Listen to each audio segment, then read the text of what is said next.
¿Qué se puede hacer desde la izquierda cuando los hombres más inteligentes de una sociedad no son los que gobiernan? Lo mismo que hacemos siempre, porque mira, en general los hombres más inteligentes de una sociedad no son los que gobiernan. Y en este momento, con el enorme desprestigio que tiene la política, por motivos reales, pero también por motivos eh, imaginarios y fantásticos, eh, mucha gente no se va a dedicar a la política. Yo en este canal borro muchos comentarios de todos los políticos son ladrones. No es cierto. Todos los políticos les importa un pito el pueblo. No es cierto. A todos los políticos odian a su pueblo. No es cierto.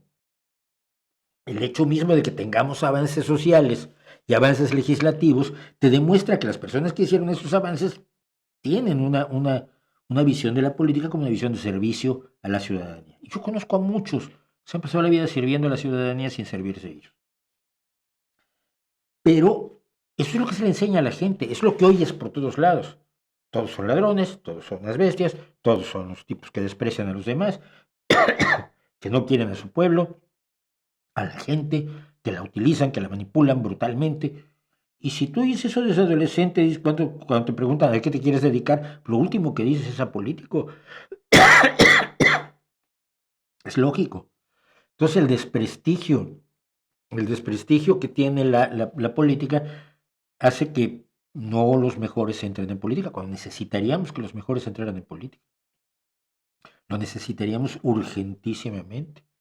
No puedes tener a alguien como Donald Trump al frente de un país, de verdad. O como Víctor Orbán, o como eh, el italiano, el industrial también, de las fiestas de Bunga Bunga, ya no me acuerdo cómo se llamaba, Silvio Berlusconi.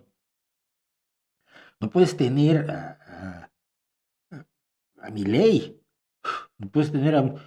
No es que sean de derecha o de izquierda, es que no son las gentes idóneas para conducir los destinos de una gran cantidad de personas, ¿no?